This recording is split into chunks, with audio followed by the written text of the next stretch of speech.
Tickets are on sale now. Head to jshetty.me and get yours today. You're not responsible for someone's insecurity. You can't fix what's broken inside them. That's their work to do.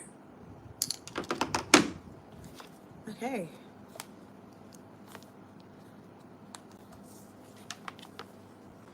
I'm going to be going in with this palette, and I'm going to pick up this shade right here.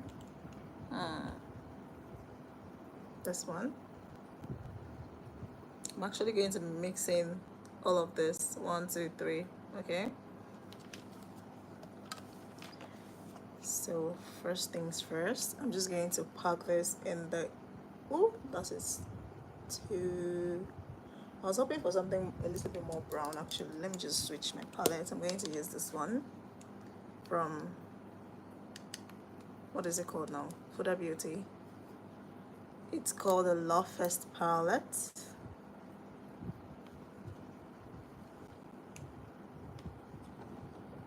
You're not responsible for their unrealistic expectations. You decide your limits, not their impossible standards. You're not responsible for their misplaced anger. Their reaction isn't your fault. Don't hold on to guilt that isn't yours. The #1 health and wellness podcast. Jay Shetty. Jay Shetty. The one, the only Jay Shetty. Hey everyone, welcome back to On Purpose, the place you come to listen, learn, and grow. I'm your host, Jay Shetty, and today we're talking about the things you're not responsible for. I don't know about you, but I feel like we all carry and feel responsible for more than we can hold. Sometimes the weight feels so heavy, and we're trying to carry our parents' expectations. We're trying to carry the responsibilities that we have on a day-to-day basis. We're trying to carry people's emotions and feelings and pain. And it can often feel like it's just weighing so heavy. And at the end of trying to carry all of this, you just feel like falling and breaking down. I'm sure you felt the same way, where you feel like the weight you're carrying is getting heavier every single year. And the weight of people's expectations, opinions, obligations, whatever it may be, never ever stops. In fact, it just continues to grow and accelerate as time goes on. As you listen to this episode today, I want it to be freeing. I want you to feel lighter. I want you to feel liberated. As you listen to this episode, I want you to feel like you can actually move and think and have space to create. Because what we don't realize is when we feel responsible for things that we don't need to be responsible for, we are blocked. Our creativity is blocked. Our passions are blocked. Our time is blocked. So much of our intuition is blocked because we're making space and room for everything else. So the first thing that I want to talk about, the first thing you're not responsible for is other people's feelings. You can respect them, but their emotional reactions aren't yours to carry or fix. You can be kind to people, but people will still feel hurt. You can be present with people, but they can still feel distant. You can be thoughtful, but people will still feel unheard. You are not responsible for other people's feelings. I remember being that person where I would overanalyze every text, every email, every message, every interaction to say things perfectly, to say things in a way that there would be no opportunity for misinterpretation or fallout. And guess what? People were still upset. People were still hurt. Not because I wanted them to be hurt. If anything, I was trying to avoid that. But I found that I'm not responsible for other people's feelings. If someone wants to be hurt, they'll be hurt no matter what you say. If someone wants to be mad at you, they'll be mad at you no matter what you say. If someone wants to feel upset with you, they'll feel upset with you no matter what you say or do. If someone has made their mind up about how they feel about you, there is nothing you can do to fix it. You can be kind, you can be respectful, you can try, but you can't be responsible for their feelings. Because why? If you're responsible for their feelings, your time, your energy starts to follow theirs. If they're in a good mood, you're in a good mood. If they're in a bad mood, you're in a bad mood. If they're high energy, you're high energy. If they're low energy, you're low energy. Constantly, we feel our highs and lows are mirroring the highs and lows of the person we're tied to. I'm adding a little bit of Often the black. hardest people to do this with is our parents. We feel responsible for our parents' feelings.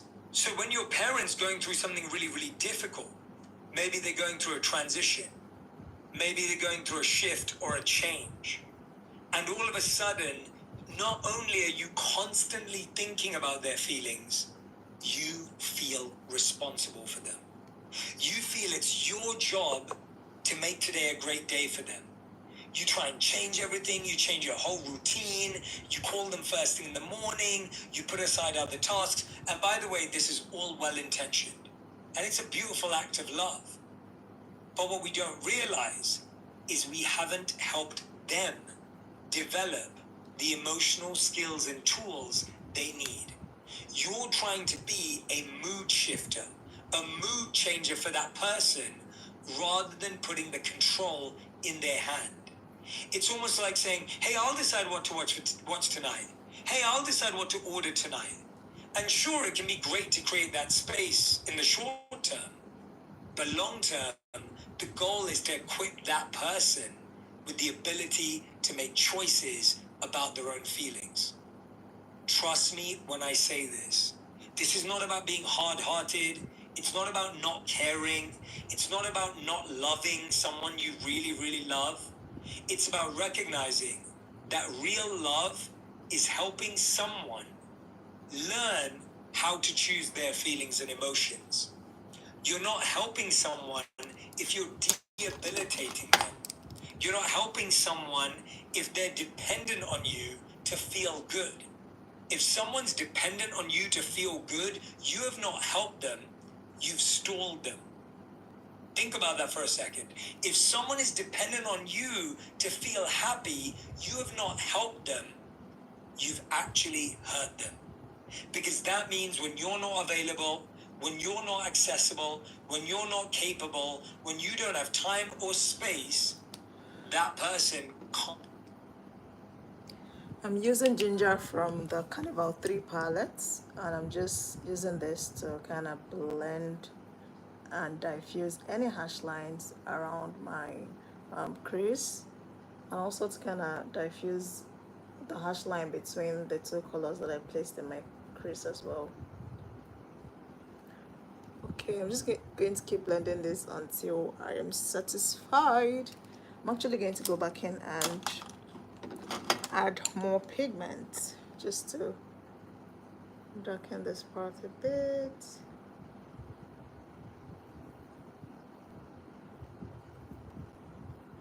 Okay, yep, better.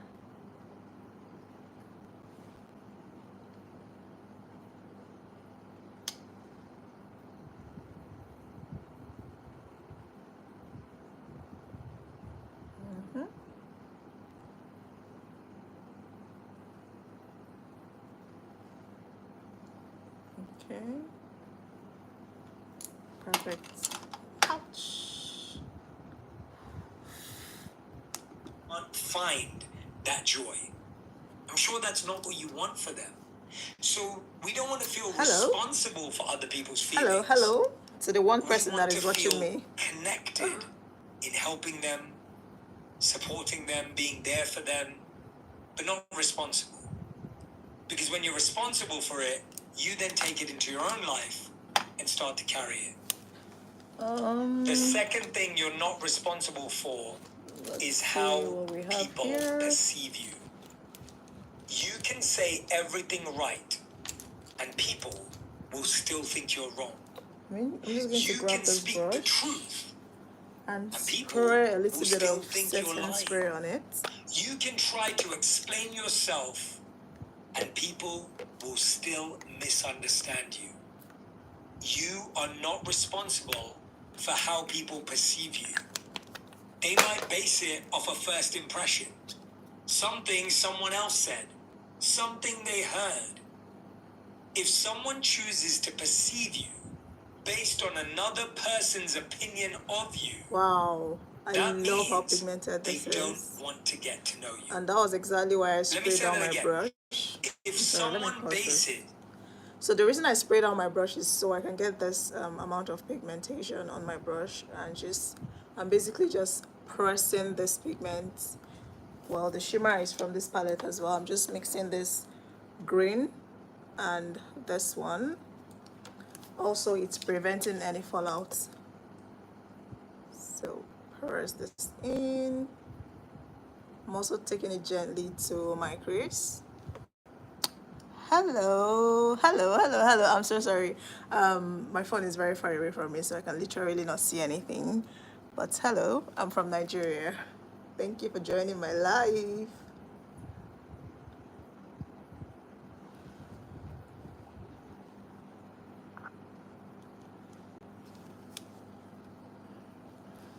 Where are you from?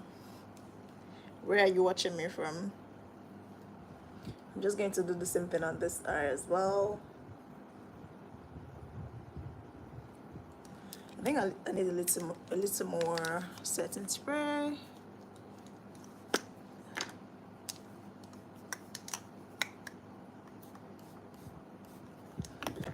Okay, perfect.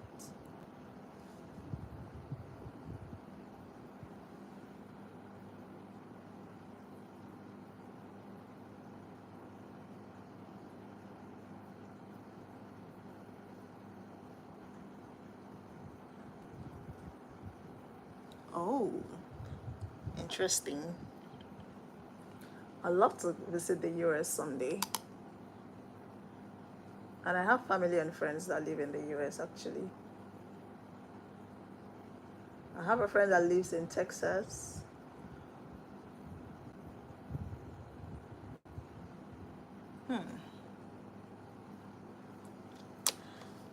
Don't know how I got here, but I'm glad I did.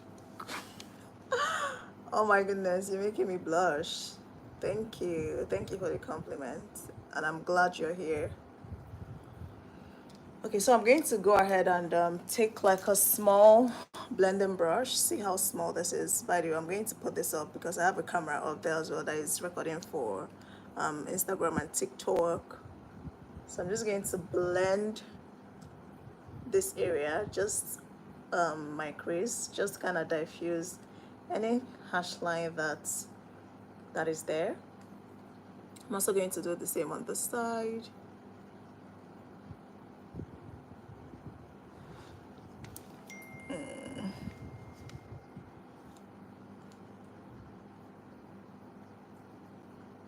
And I'm also going to blend out this area as well.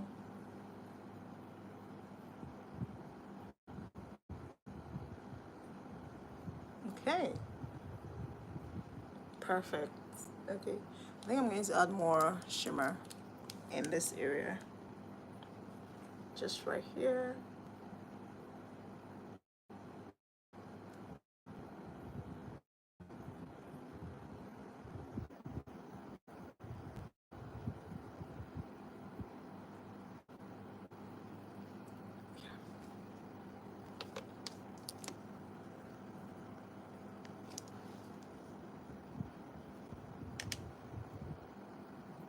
Okay, let's go back to our podcast so it's not boring in here.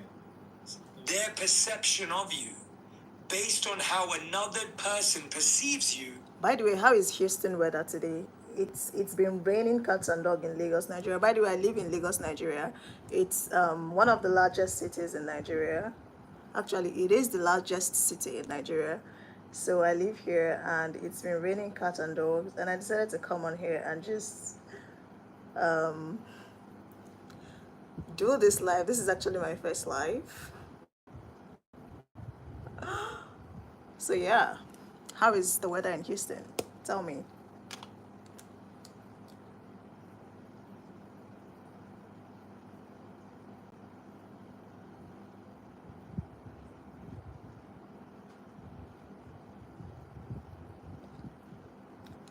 Okay, I think I'm satisfied with that blend. Now I'm going to then grab my eyeliner. I'm using this one from Younger Beauty. It's a Nigerian brand and it's super pigmented.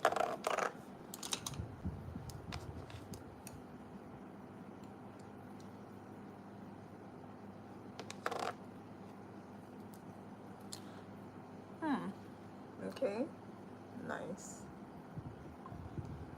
I'm just going to... Okay, I think I need my mirror super close to my eyes so I can see.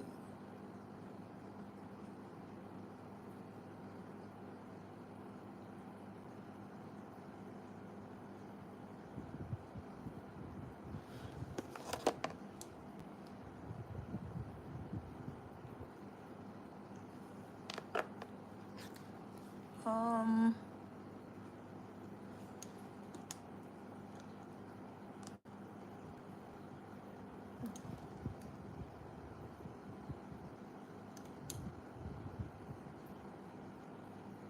I'm just being super careful with this liner. Okay. Perfect. So I'm just going to connect these two lines. Actually, I think I need a little draw line in this thing.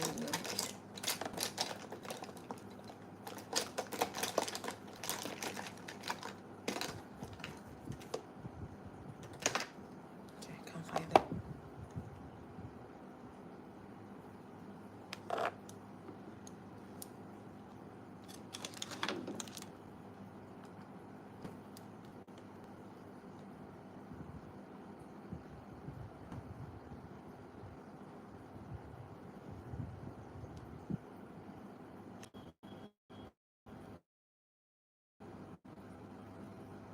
Okay. I had to take a call. I think I need to put my phone on Do Not Disturb actually. So the calls don't disturb our life.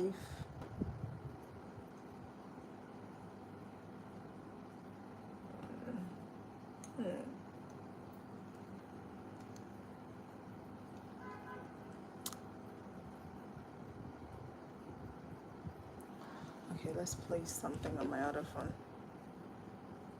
They don't actually want to get to know you. If someone told you that someone else was lazy, disorganized, and you take their word for it, it means you don't want to make the time or the energy to actually get to know that person.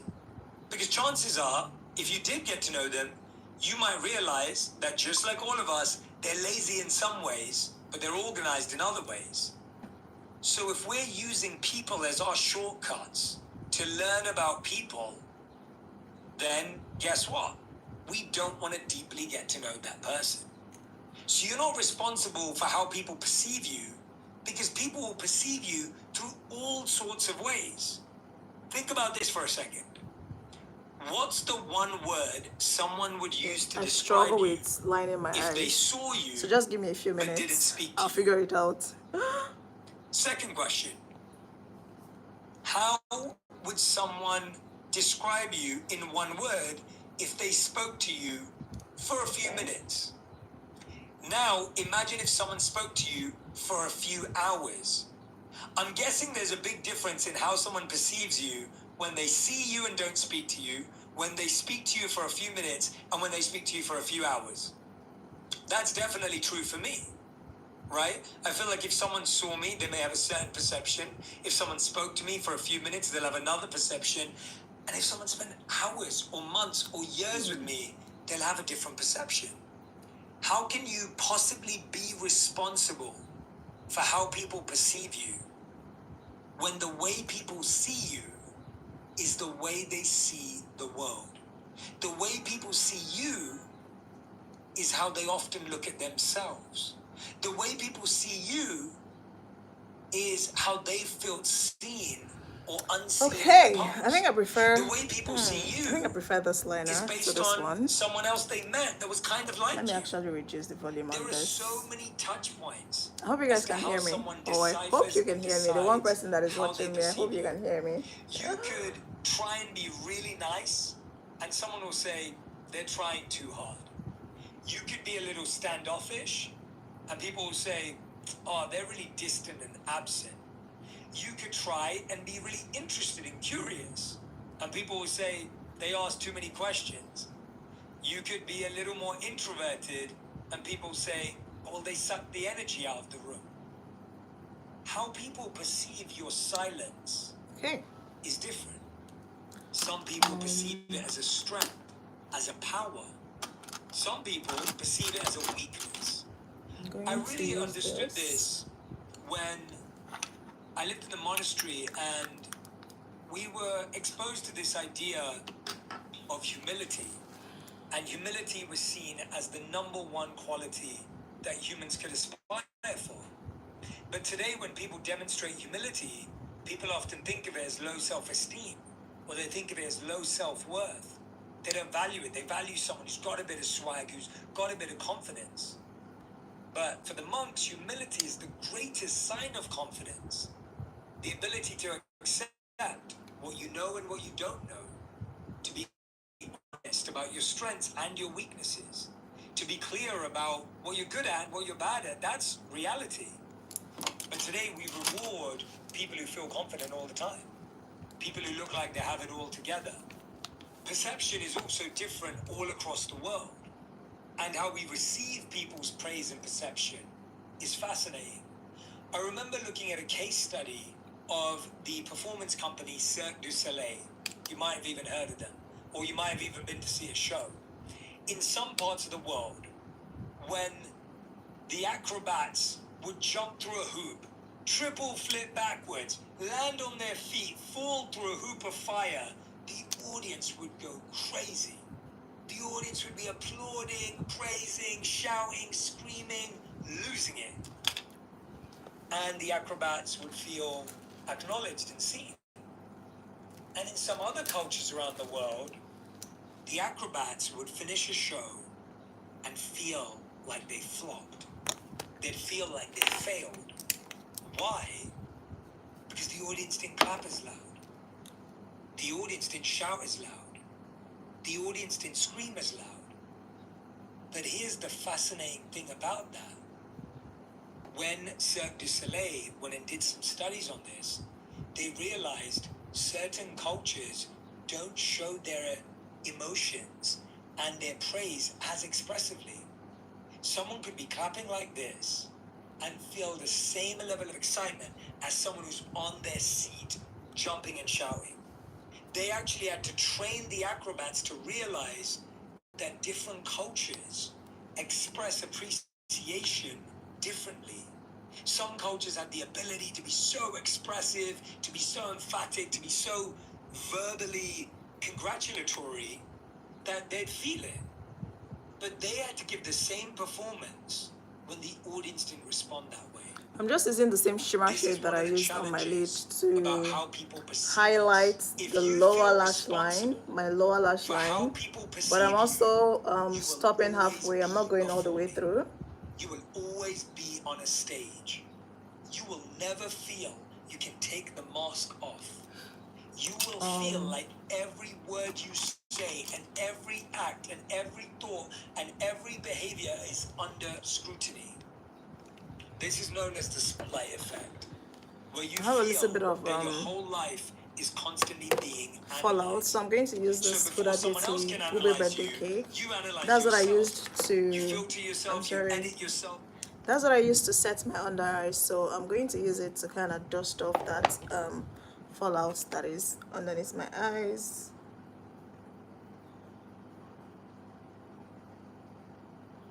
Okay, yeah, perfect. Then I'm going to grab my mascara and coat my lower lash line.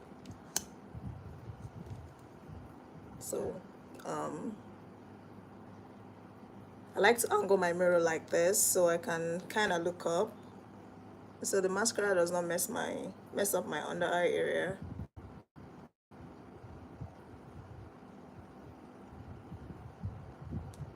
Okay.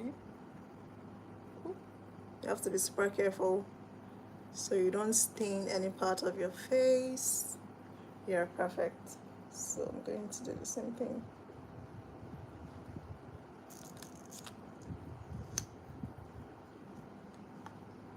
And this are the eyes.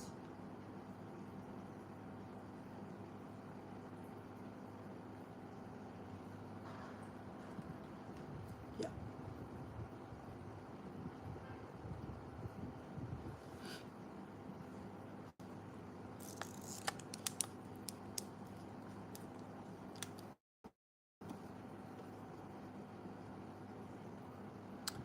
Okay, let's do the lashes. I don't even know which lashes to wear today.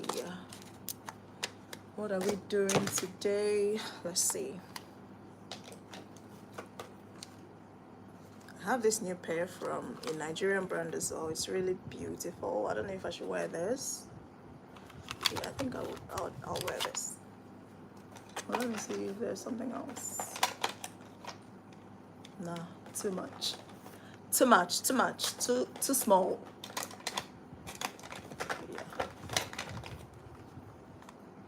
Yeah, I think I'll do this one. I'm just going to take the lashes out.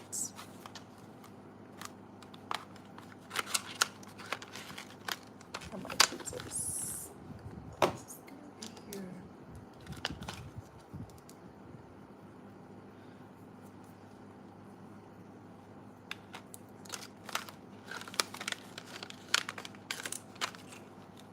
By the way, I'm also filming, so I'm just trying to get my product short.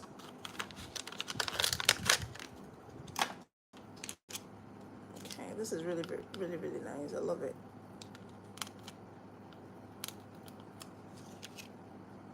Okay. So I'm going to make sure that the lash fits my eyes perfectly. Do I need to trim this? I think I'm going to trim this a little bit. Let me see.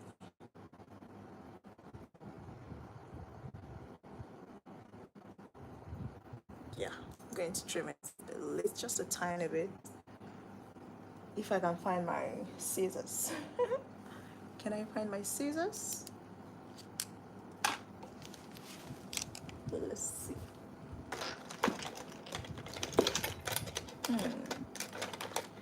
Okay, I think I'll make do the razor blade.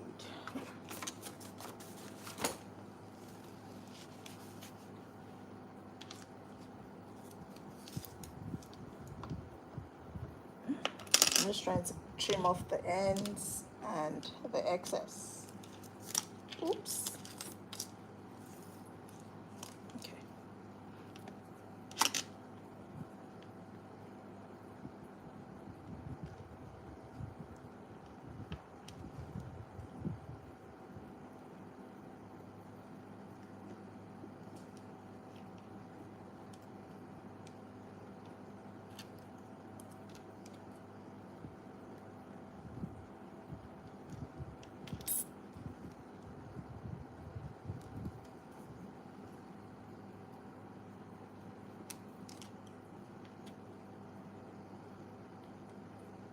Okay.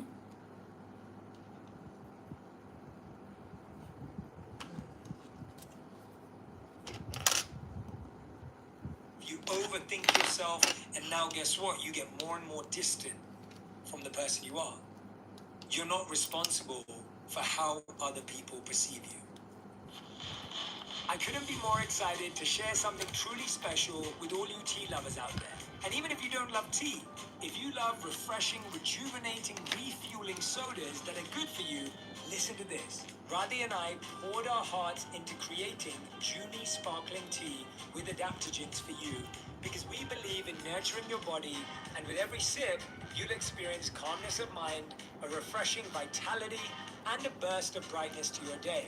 Junie is infused with adaptogens that are amazing natural substances that act like superheroes for your body to help you adapt to stress and find balance in your busy life. Our superfied blend of Let's these powerful see. I think I ingredients include overtrimmed green this one. tea, ashwagandha, acerola cherry, and lion's mane mushroom, and these may help boost your metabolism, Yeah. give you a natural kick Perfect. of caffeine, combat stress, pack your body with antioxidants, and stimulate brain function. Even better, Junie has 0 sugar and only 5 calories per can. We believe in nurturing and energizing your body while enjoying a truly delicious and refreshing drink. So visit drinkjunie.com today to elevate your wellness journey and use code ONPURPOSE to receive 15% off your first order. That's drinkjuni.com and make sure you use the code ONPURPOSE. Okay. The third thing you're not responsible for is Just going to let this fixing dry down a people's bit. problems. Let's see. You can offer support, but you can't solve it. You can be patient, but you can't take away their pain. You can be helpful, but you can't fix. The number one reason most of us want to fix other people's problems is to make ourselves feel better. Okay. It's the harsh truth, but we Let's all know do it's this. real. I feel that way as well. I spent years trying to solve and fix people's problems. I cared for them, I loved them, I didn't want them to feel pain. What did I actually do? I stole their ability to solve their own problems. I took away their independence and strength to deal with what they were going through. I thought it was either or. Either I'm on the sidelines or I'm fully deep in there trying to save them. Not realizing that it required a bit from them. It required them to find themselves. Now, this doesn't mean I need to hide from them. It didn't mean I need to distance myself from them. It means I need to understand the difference between support and solution. We need to understand the difference between focusing your energy and trying to fix. When you get lost trying to fix someone else's problems, you're rattling off all these solutions, all these multiple steps they can take, and maybe they'll be lucky if they can take it. What we don't get too often is the root of why they can't solve it. You could give someone all the best solutions in the world, and they could still make no shift. Because what's blocking them is their own belief in themselves. What's blocking them is them worrying about what people think. What's blocking them is them worrying about how they're going to be seen, how they're going to be looked at. I was talking to a friend the other day, and it dawned on me how many people are scared to put up a post or a video or a piece of content because they're worried about what their friends will think. You can fix their problem by solving it, sending them all the videos, giving them advice, whatever it may be. But that's the root of their issue. You may have a family member who wants to be healthier, and you're sending them everything. Here's the article, here's the podcast, here's the blog, here's the everything. And that person just feels overwhelmed by the information. Because what they need to do is take one step, not catch up with you. I was saying this to a friend this morning on a walk. We were talking about why it often feels like it takes people around us so long to understand us. And I was sharing this analogy with him. I said to him, it's like when you've just finished watching season 4 of an amazing show. And you're telling all your friends, hey, you need to watch this show. It's amazing. I love it. It's incredible. And now they've got to spend all that time catching up. So you're at season 4. You finished it. And they're at season 1. And not everyone is going to go on that journey with you. So you're not responsible to fix everyone's problem. You can only tell them what could work, but you can't fix it.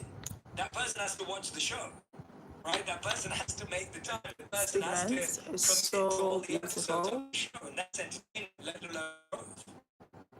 So I can't fix it. I can't solve it for you. You have to put in work. And often we'll sit there and we'll just be sitting there going, how do I fix this? What do I do? What can I say? What can I do? Perfect thing I can say. I used to say this all the time. Say, Jay, you always say the perfect thing. Can you teach me how to always say the perfect thing? And I remember saying to me, I said, first of all, I don't always say the perfect thing. And if I do, it's because I'm present. It's not because I'm trying to say the perfect thing. You don't say the right thing because you're trying to say the right thing. You say the right thing because you're so conscious, aligned, and present in that moment that you can truly resonate with that person. Have you ever wondered if your pet is lying to you? Why is my cat not here? I'm going and she's eating lunch. Or if hypnotism is real? You will use the suggestion in order to enhance your cognitive control. What's inside a black hole? Black holes could be